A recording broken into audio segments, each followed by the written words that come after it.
Muy buenas y que Dios les bendiga a todos. Como saben, llegamos al 22 de julio, día solemne para nuestro patriarcado, porque es el día de la apóstol de los apóstoles, María de Magdala. Y por supuesto que este patriarcado estará de fiesta durante una semana en la que realizaremos podcast, verán imágenes de las contemplaciones que se van a hacer frente a la imagen solemne de nuestro patriarcado de María de Magdala. Pero el podcast de hoy no va a ir dirigido a María de Magdala. María de Magdala es un instrumento. Recuerden que el centro de nuestra fe es Cristo. No es ni María de Magdala, ni Pedro, ni el Papa, ni yo, ni el patriarca. No. Los patriarcas y todos los que asumimos, como bien dice en la Eucaristía, indignos siervos tuyos, porque somos los más indignos. ¿Y por qué somos los más indignos? Porque somos los que supuestamente tenemos más conocimiento y violamos las leyes con más conocimiento que el mundo. Pero vamos a hablar hoy la cuestión de la resurrección, haciendo un homenaje a María de Magdala, que es la piedra angular de la resurrección y de nuestra fe. Y con motivo de esta conmemoración de María de Magdala, de este patriarcado, vamos a abordar este tema con la seriedad que merece. ¿Por qué María al llegar no encuentra el cuerpo? Bueno, después lo confunde con el hortelano. Bien. Primeramente vamos a estudiar hipótesis, porque hace poco siempre he hablado con ateos, con gnósticos y con hermanos de otras denominaciones cristianas. La primera hipótesis es que Cristo no murió en la cruz, sino que según incluso amigos cercanos budistas, entró en un estado meditativo, una contemplación tan profunda que no resucitó, sino que fue reanimado. Reanimar no es lo mismo que resucitar. Entonces Cristo es reanimado al salir de este estado.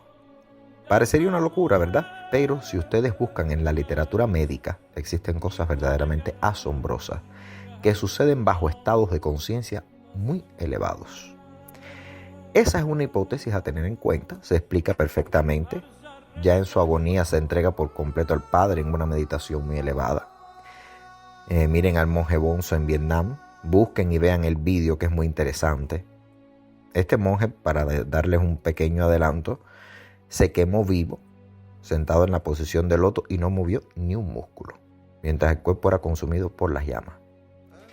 Entonces Cristo, ante tanto dolor, se conecta, se abandona al Padre y ese trance lo lleva a un estado físico en que se puede decretar una muerte. Muerte clínica. Pero que luego se revierte regresando el ánima al cuerpo. De ahí viene la palabra reanimar. Fíjense que resucita, pero siguen estando en sus manos, pies y en el costado los agujeros. Y esto lo sabemos por Tomás en su incredulidad. O sea que resucita, pero no resucita con las heridas sanadas ni nada de esto. Resucita con los agujeros en las manos, en los pies y en el costado. Porque Tomás mete el dedo en su costado. Dice, si no pongo los dedos en sus manos y meto el puño en su costado, no voy a creer. Lo cual nos hace pensar, nos dice que resucita, pero con estas marcas, con estas que llamamos hoy estigmas. La segunda hipótesis que se ha estudiado es que el cuerpo se entierra en una tumba provisional, la de José de Arimatea.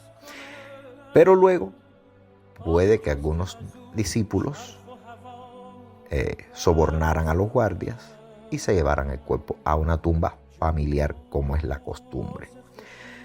Esto, por supuesto, sin que María y las mujeres lo supieran. Por lo menos María, la hermana de Lázaro, y siempre ustedes saben que son las tres Marías. La costumbre era llevarlo a que fuese enterrado en una tumba familiar. Pero recordemos aquí que Cristo fue crucificado como un criminal y los criminales no tenían derecho a nada.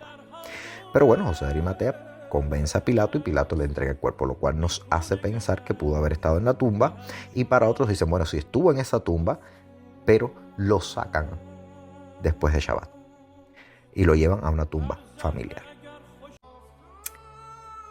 Esa hipótesis, pues bien, se ha estudiado por la ciencia, por historiadores. Porque bueno, cuando los apóstoles empiezan, la situación aquí es una. Cuando los apóstoles empiezan a decir que resucitó y comienza la algarabía, el barullo, lo más fácil sería decir a esos apóstoles que andan por ahí diciendo que resucitó: oye, mira, no mientan que ustedes se lo robaron, aquí está el cuerpo, en su tumba familiar. Porque los judíos lo hubiesen buscado en Nazaret y posiblemente en media Judea. O sea, cuando los apóstoles se enervan y dicen: miren, el Señor resucitó, claro que no está allí porque resucitó. Sería muy fácil que los judíos, para limpiar, hubieran dicho: no, ustedes están mintiendo, ustedes son unos mentirosos, el cuerpo está aquí. Pero eso no pasó, eso no ocurrió. No hay datos que digan que lo buscaron en ninguna parte, ni que hubo un problema con este robo del cuerpo. Esa es la hipótesis que manejan muchos historiadores. De que, ¿por qué? Si ellos están diciendo y están creando una religión, un movimiento basándose en la resurrección de Cristo, porque los judíos no dicen: oye, vamos a buscar el cuerpo y vamos a decir: miren, esta gente está diciendo mentira. Y eso no sucede. La tercera hipótesis es que resucita en espíritu, en una forma no reconocible. Como, digámoslo, algo invisible. Bueno, pero esto no se sostiene porque lo ven partiendo el pan y Tomás lo ve también y además lo toca. Por tanto, esta forma espiritual se contradice en las Escrituras. La cuarta hipótesis es la del profesor Carreira, un jesuita ya fallecido. Búsquenlo, señores, las conferencias del profesor Carreira, que explica científicamente que el cuerpo pudo resucitar, pero con otra forma, según miles de teorías que, déjenme decirles, son probadas por la ciencia. Algunas están en estudio, pero las disertaciones del profesor Carreira sobre esto son magnas. Y la quinta hipótesis es que todo fue un invento, murió allí y punto. Luego hubo una especie de histeria colectiva, cosa que sucede, incluso personas desaparecidas, que luego todo el mundo las ve, aquí, allí y allá. Y puede que los apóstoles fueran unos fanáticos y pensaran esto. No sé si han visto, cada vez que hay un caso no resuelto en temas judiciales, en la policía, que dicen: si ven a esta persona, por favor, comuníquense. Y llaman cientos de miles de personas: sí, lo vi aquí. Eso pudo haber pasado, una histeria colectiva. Ahora, el problema también recae en que Jesús no se le aparece a nadie de los judíos. Todo queda en los apóstoles. No lo ve Pilato, ni los guardias romanos, ni se aparece ante el Sanedrín y dice: bueno, miren, aquí estoy. Y los hubiese abochornado a todos. Aquí estoy, mataron al ungido y me les aparezco para que su conciencia vea lo ciego que han sido. Esto es algo que muchos judíos propugnan, judíos amigos. Dicen: si resucitó, la forma de acabar con todo hubiese sido apareciéndose ante el Sanedrín y decir: miren, yo fui el que ustedes mataron el viernes. ¿Qué les parece? Aquí estoy. Y este amigo judío me decía: es que esa hubiese sido la forma ya de que se acabase con todo. Porque hubiesen dicho: en efecto, matamos al ungido. Eso tampoco sucede, solo lo ven los apóstoles.